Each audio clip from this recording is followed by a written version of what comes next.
Hi everyone. सो इस video में importantly हम डिस्कस करने वाले हैं कि डिलॉयट में एग्जैक्टली किस प्रकार के कोडिंग क्वेश्चंस आपसे पूछे जा सकते हैं। अब जो मैं इसमें आपको रिसोर्स बताने वाला हूँ, जो बताने वाला हूँ, वो आपको बिल्कुल ध्यान से सुनना है। पहले मेरी बात को जरा ध्यान से सुनो। तो यहाँ पर आपको दो कोडिंग क्वेश्चंस देखने को मिलते हैं डिलॉयट में, ठीक है। अब इनकी अगर मैं डिफिकल्टी की बात करूँ तो देखो, ये क्वेश्चन ऐसे हैं कि अगर आप इनमें लगाओगे, मतलब अगर आपको अच्छी खासी कोडिंग आती है, अगर आप इनमें आधा घंटा दोगे तो आधा घंटे के टाइम में आप इनको सॉल्व कर सकते हो। बट डिलॉयट के एग्जाम में आपको टाइम मिलता है बहुत ज्यादा कम, वो भी दोनों क्वेश्चन सॉल्व करने के लिए। तो इसलिए डिलॉयट के कोडिंग क्वेश्चन सॉल्व करना हो जाते हैं काफी ज्यादा डिफिकल्ट। इसलिए मैं चाहता हूं आप एग्जैक्टली उस चीज की प्रैक्टिस करो जो कि कोडिंग एग्जाम में आपसे पूछा जाने वाला है। तो डिस्कस करते हैं। सबसे पहले बात करते हैं इग्नोर द टॉपिक्स। तो आपको कौन कौन से टॉपिक्स इग्नोर करने हैं। देखो, अगर आप कोई भी linked list, graph, stack implementation, Q implementation या सॉर्टिंग एल्गोरिथम का क्वेश्चन देखते हो तो वो आपको इग्नोर कर देना है। कोई भी question link list, graph, stack, Q और सॉर्टिंग एल्गोरिथम्स के से आपको देखने को नहीं मिलेगा। That I can assure. Because क्या होता है कि ये सारे इंप्लीमेंटेशन बेस्ड क्वेश्चंस हैं, एंड इवन आपको कोई भी इंप्लीमेंटेशन बेस्ड क्वेश्चन देखने को मिलता है, वो आपको कोडिंग में, डेलोइट में, यहाँ पे राउंड में देखने को नहीं मिलेगा। जब मैं बात कर रहा हूँ सॉर्टिंग एल्गोरिथम को इग्नोर करने की, दैट मीन्स जो बेसिक चीजें होती है लाइक इंसर्शन सॉर्ट और मर्ज सॉर्ट, ये सब कैसे करते हैं, ये सब आपको देखने की जरूरत नहीं है। एक चीज जिसपे आपको सबसे ज्यादा फोकस करना है, सबसे पहले, अगर आप सी प्लस प्लस में कोडर हो तो एस टी एल पे, ठीक है। एस टी एल मतलब सबसे पहले आप vectors, map, sets, hash maps वगैरह बिल्कुल आपको आपके बिल्कुल फिंगर्स पे होने चाहिए कि इसमें ऑपरेशंस कैसे वर्क करते हैं, खासकर हैश मैप और सेट्स, ठीक है। हैश मैप और सेट ये बहुत ज्यादा इंपॉर्टेंट है। इन दोनों को बिल्कुल अच्छे से आपको रेडी रखना है। बाकी वेक्टर्स तो ऑब्वियसली अपन का मेन चीज है ही, उसको तो आपको रखना ही है। साथ ही साथ में इनके सारे ऑपरेशंस बहुत अच्छे से आपको प्रिपेयर करके जाने हैं। कोई भी इसमें मिस्टेक नहीं होनी चाहिए, चाहे वो इटरेशन हो। और देखो, जब मैं बात कर रहा हूँ हैश मैप की, उसका मतलब ये नहीं है कि आप वन डी हैश मैप की बात कर रहा हूँ मैं। तो जब आप मान लो कोई मैप क्रिएट कर रहे हो, तो मैं ये कह रहा हूँ इसमें काफी सारे डायमेंशन हो सकते हैं। लाइक यहाँ पर आप जब इसमें की और वैल्यू डालते हो, तो सोचो की जगह यहाँ पे वैल्यू नहीं है, यहाँ पे कोई एक पेयर है। अब उस पेयर के अंदर सपोज एक और पेयर है, तो ऐसी भी चीजें आपको मतलब बनाने को मिल सकती हैं, ठीक है। तो ये कह रहा हूं मैं, तो अच्छे से प्रिपेयर करना सबसे पहले तो इस चीज को। Then will talk about most important topics, that is string array, 2D array, bit manipulation, conversion and recursion and searching sorting algorithm, ठीक है। अब अगर मैं one by one go through करूँ तो यहाँ पर स्ट्रिंग और एरे, इन्हीं से आपको क्वेश्चंस देखने को मिलेंगे। जनरली आपको इसी से देखने को मिलते हैं, string array and 2D array. अब जो पिछली बार क्वेश्चंस पूछे गए थे, पिछली बार मेजोरिटी ऑफ द क्वेश्चंस जो डिलोइट की तरफ से पूछे गए थे, वो एरे के ऊपर ही कोई ऑपरेशन लगाने को थे, ठीक है। कि एरे में ऐसा करने के बाद ऐसा होना चाहिए, वैसा होना चाहिए, ऐसा करके कुछ था, ठीक है। एंड या फिर जो क्वेश्चंस थे वो नीचे के जो मैंने टॉपिक लिखे हैं, सर्चिंग, रिकर्जन एंड कन्वर्जन से रिलेटेड थे, या बिट मैनिपुलेशन से। देखो, कन्वर्जन और बिट मैनिपुलेशन हमेशा से एक ट्रिकी टॉपिक रहा है। ज्यादातर लोग इनको देख के घबराते हैं। तो होता क्या, कंपनी वाले ज्यादातर ये चीज पूछते हैं, कन्वर्जन मतलब क्या होता है। जैसे कि ये आपसे ऐसे बात करेंगे, कोई बाइनरी है, बाइनरी नंबर है, उस बाइनरी नंबर का हेक्सा ऐसा है, उसका ऑक्टा ऐसा है, तो ऐसी कुछ बातें करते हैं। अब जितना भी ये नंबर कन्वर्जन वाली चीज है ना, कि बाइनरी को डेसिमल में, डेसिमल को बाइनरी में, डेसिमल टू हेक्सा डेसिमल, ये सब बिल्कुल आप टिप्स पे प्रिपेयर करके जाना, ये चीजें इंपॉर्टेंट हो जाती हैं।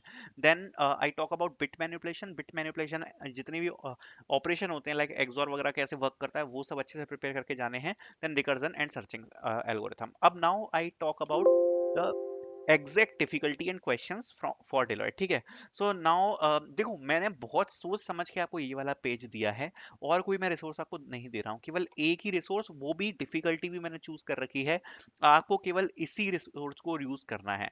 And if you were able to solve 50-60 questions यहाँ पर अभी मेहनत करके, आई कैन एश्योर कि आप डिलॉयट का कोडिंग निकाल लोगे, कोई प्रॉब्लम नहीं आएगी। बिकॉज ये जो क्वेश्चंस आपको देखने को मिल रहे हैं ना सामने, ये एज इट इज क्वेश्चन है जो डिलॉयट हमेशा पूछती है। इसी प्रकार के क्वेश्चन जो हैकर रैंक के मीडियम डिफिकल्टी इन एल्गोरिथम्स वाला सेक्शन है, जिसमें कोई भी, देखो, इन सारे क्वेश्चंस में आपको कोई भी डेटा स्ट्रक्चर का क्वेश्चन देखने को नहीं मिलेगा। सारी की सारी प्रॉब्लम्स एल्गोरिथमिक हैं, जो कि डिलॉयट में पूछी जाती हैं। दूसरी बात, मैंने बिल्कुल एग्जैक्ट डिफिकल्टी लगाई हुई है जो डिलॉयट में पूछी जाती है। तो यहाँ पर आप जो ये जो क्वेश्चन देख रहे हो ना, फॉर्म द मैजिक स्क्वायर, इस टाइप के क्वेश्चंस बहुत पूछे गए हैं। ये climbing the leader board, extra long factorials, non divisible subset, ये जो ऊपर के आप देख रहे हो ना 50 क्वेश्चन, ये इतने इंपॉर्टेंट हैं कि कहीं ना कहीं हमेशा इन्हीं से उठा के दो क्वेश्चन आपको पूछ लिए जाते हैं, थोड़ा सा घुमा के। तो इसकी लिंक मैं आपको दूंगा डिस्क्रिप्शन में, सबसे पहले आपको यहाँ प्रिपेयर करना है। अब दूसरी बात, हम कोई भी क्वेश्चन को उठाते हैं और उसके ऊपर थोड़ा सा डिस्कस करते हैं कि बेसिकली आपको क्वेश्चन में चीजें देखनी क्या होती हैं। तो सपोज सपोज मैं पहला ही क्वेश्चन उठा लेता हूँ, फॉर्मिंग अ मैजिकल स्क्वायर, ठीक है। तो देखो सबसे पहले क्वेश्चन में आपको क्या पढ़ना होता है वो मैं आपको एक्सप्लेन करता हूँ।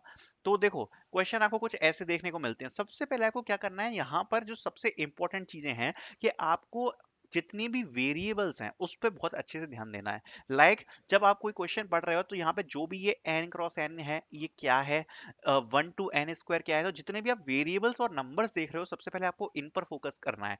देन सबसे अच्छी ट्रिक किसी भी क्वेश्चन को सॉल्व करने की होती है कि do not directly jump into the coding section. सबसे पहले जो भी आपको यहाँ पर एग्जांपल और एग्जांपल का सैंपल सॉल्यूशन प्रोवाइड कराया गया है, सबसे पहले एल्गोरिथम ड्राइव करके ये देखो कि इस क्वेश्चन पे ये आंसर इन लोगों ने कैसे बनाया है। पहले माइंड में एल्गोरिथम को सॉल्व करो। अब इसमें कुछ भी लिखा है कि मैजिक स्क्वायर ऐसे फॉर्म होता है वैसे फॉर्म होता है, आपको सामने एक आपको 2D एरे दिया गया है, तो आपको सबसे पहले ये जज करना है कि ये क्वेश्चन का आंसर ये कैसे बन रहा है। कोडिंग को भूल जाओ, पहले केवल दिमाग में ये जज करना है कि इस सैंपल से ये आंसर कैसे बन रहा है। एक बार वो चीज आपके दिमाग में क्लियर हो गई, इसका मतलब ये है कि आपके दिमाग में ऑपरेशन क्लियर है कि आपको क्या चीज परफॉर्म करनी है।